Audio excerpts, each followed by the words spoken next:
Hello everyone, welcome to Prepnation. आपका 3 नवंबर के current affairs में स्वागत है। तो चलिए फिर आज के जितने भी इम्पोर्टेंट करंट अफेयर्स के क्वेश्चन है उसको हम इस लेक्चर में कवर करते हैं।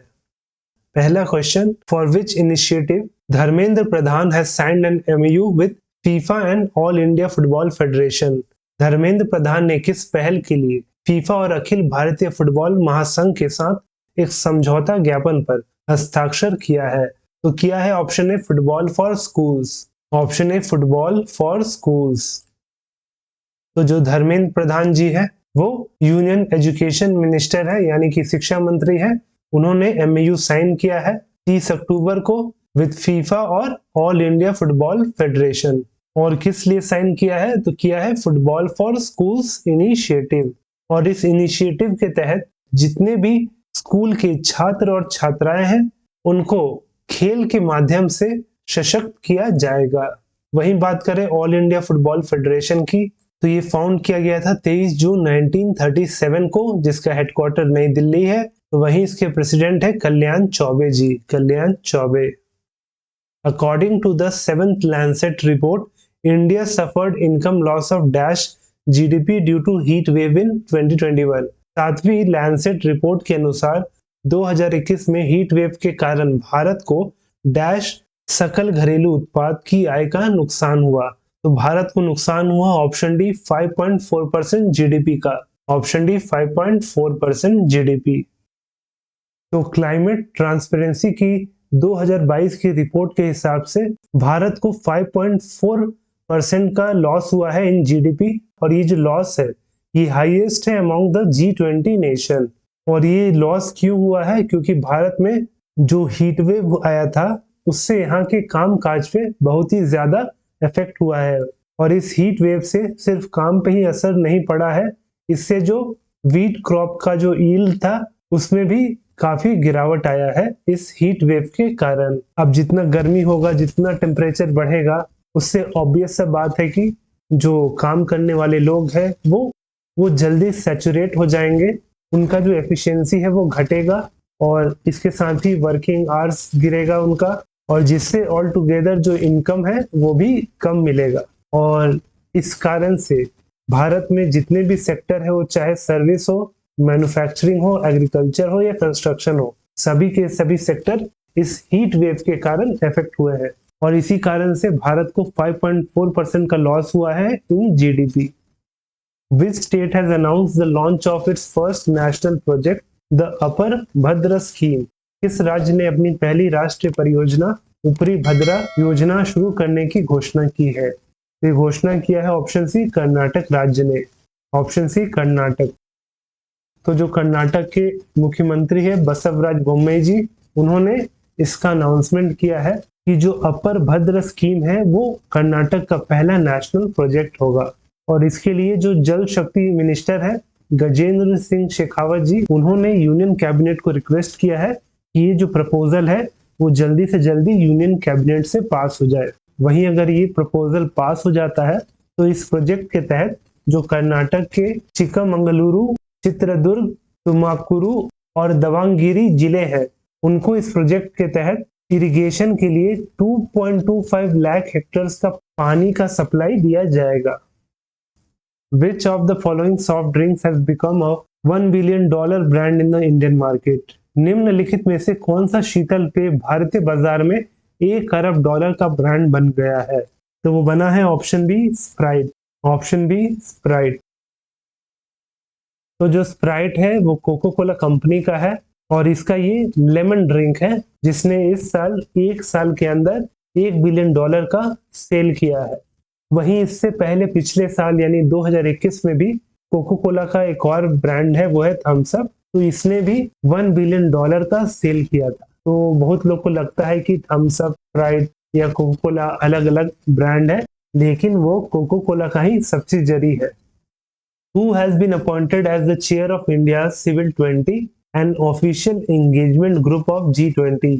G20 के आधिकारिक जुड़ाव समूह भारत के नागरिक 20 के अध्यक्ष के रूप में किसे नियुक्त किया गया है? तो नियुक्त हुई है ऑप्शन ए माता अमृता आनंदमयी देवी जी। ऑप्शन ए माता अमृता आनंदमयी देवी। तो केंद्र सरकार ने माता अमृता आनंदमयी देवी को इंडिया सिविल 20 या C20 का चेयरमैन नियुक्त किया है। और वहीं ये C20 क्या करता है, तो जितने भी गैर सरकारी या नॉन बिजनेस लोग या समूह है, उनकी जितनी भी बातें, उनके जो इश्यूज है, उनकी ओपिनियन जो है, उनको ये G20 के सामने रखता है। तो एक तरीके से ये मीडिएटर का काम करता है। वहीं बात करें G20 की प्रेसिडेंसी की, तो भारत इसको टेक ओवर करेगा 1 दिसंबर 2022 से। और कब तक, तो ये करेगा 30 नवंबर 2023 तक। Who has been appointed as the Defense Secretary of India? Bharat के रक्षा सचिव के रूप में किसे नियुक्त किया गया है? तो नियुक्त हुए हैं option C Aramane Giridhar. Option C Aramane Giridhar.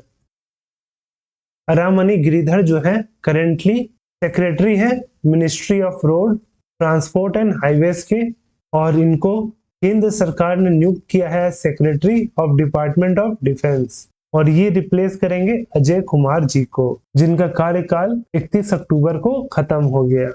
और वहीं जो ministry of road transport and highways का जो सेक्रेटरी का पद खाली हो गया है, तो उसके लिए केंद्र सरकार ने अपॉइंट किया है अलका उपाध्याय जी को।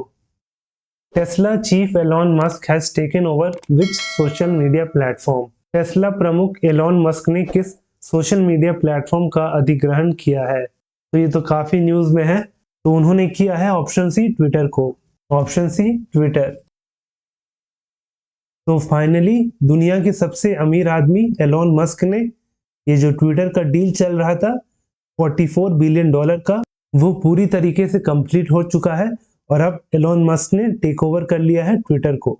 और वहीं इसका अनाउंसमेंट उन्होंने ट्वीट करके किया, जहां पे उन्होंने लिखा था the bird is freed, the bird is freed. वहीं ट्विटर को टेक ओवर करने के साथ ही उन्होंने ट्विटर के जो सीईओ थे पराग अग्रवाल जी, उनको फायर कर दिया। उसके साथ ही चीफ फाइनेंशियल ऑफिसर नेड सेगल और विजय गड़े, जो कि हेड थी लीगल पॉलिसी एंड ट्रस्ट की ट्विटर की, तो इन दोनों को भी कंपनी से निकाल दिया गया है।